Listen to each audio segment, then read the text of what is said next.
Dan langsung saja kita ke informasi yang pertama, pemirsa.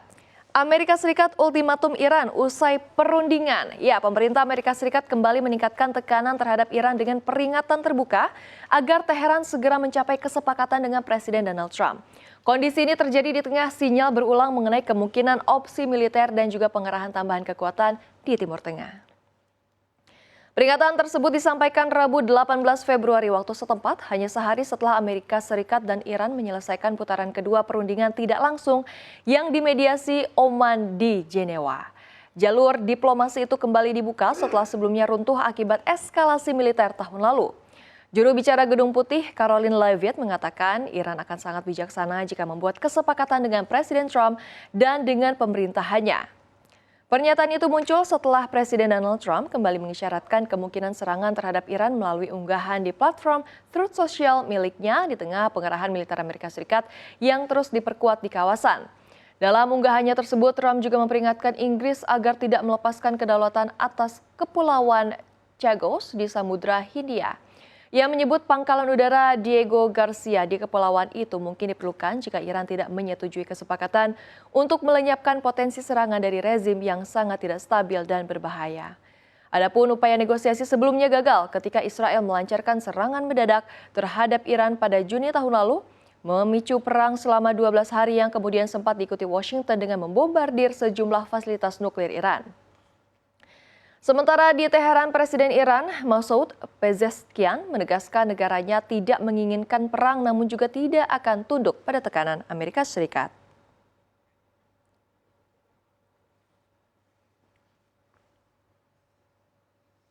Dan kini kita langsung ke informasi terpopuler yang kedua, yakni tiang monorel di Jalan Rasuna Said mulai hilang.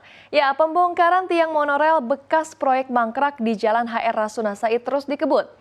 Kini tersisa beberapa tiang, ditarget 4 hingga 5 tiang per hari selesai. Sejak dimulai pada 14 Januari lalu, pembongkaran tiang-tiang bekas proyek monorel di Jalan Rasuna Said terus dikebut. Ya, berdasarkan pantauan di lokasi CNBC Indonesia, pembongkaran hanya menyisakan beberapa tiang monorel pada Jalan HR Rasuna Said. Pembongkaran tiang monorel dilakukan pada pukul 10 malam hingga pukul 5 pagi agar tidak mengganggu arus lalu lintas. Gubernur Jakarta Pramono Anung meminta petugas membongkar 4-5 tiang per hari agar proyek penataan Jalan Rasuna Said bisa selesai lebih cepat. Sebelumnya sebanyak 109 tiang monorel yang dibongkar akan ditata ulang sebagai bagian dari penataan kawasan. Pembongkaran tiang monorel ini menjadi penanda penataan serius Pemprov DKI terhadap fasilitas publik yang terbengkalai. Pembongkaran tiang monorel memakan biaya sekitar Rp254 juta. Namun biaya untuk penataan termasuk jalan dan infrastruktur mencapai Rp102 miliar.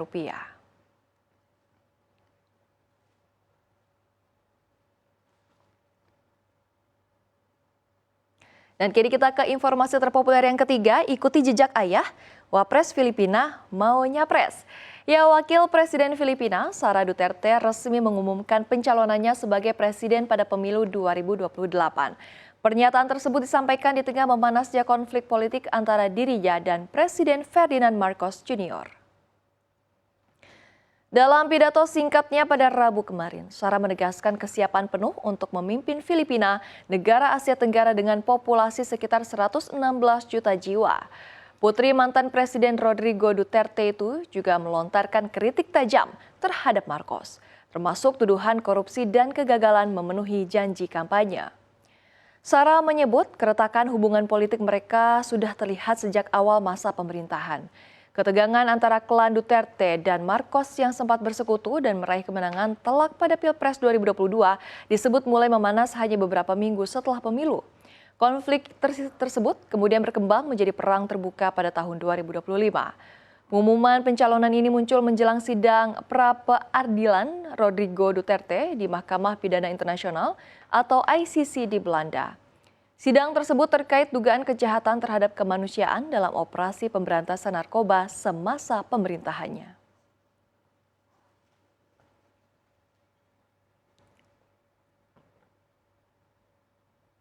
Dan informasi yang keempat atau yang terakhir datang dari Timur Tengah. Warga Palestina sholat tarawih pertama di Al-Aqsa. Jemaah Muslim Palestina menunaikan sholat tarawih di Kompleks Al-Aqsa, Kota Tua, Yerusalem pada Selasa 17 Februari meski dijaga ketat polisi Israel. Para jemaah Muslim Palestina melaksanakan sholat tarawih di malam hari pada bulan suci Ramadan di Kompleks Al-Aqsa yang dikenal oleh orang Yahudi sebagai Bukit Bait Suci di Kota Tua, Yerusalem pada Selasa malam. Ibadah tarawih tetap berlangsung meski kawasan tersebut dijaga ketat oleh polisi Israel. Jamaah tampak membadati area masjid termasuk jamaah perempuan untuk melaksanakan sholat berjamaah pada malam hari. Suasana ibadah berlangsung khusyuk meski pengamanan diperketat. Kehadiran aparat keamanan Israel terlihat di sejumlah titik akses menuju kawasan masjid. Pemeriksaan dan pengawasan dilakukan terhadap jamaah yang hendak memasuki area kompleks. Meski demikian, warga Palestina tetap datang untuk menjalankan ibadah tarawih sebagai bagian dari rangkaian kegiatan Ramadan di Masjid Al-Aqsa.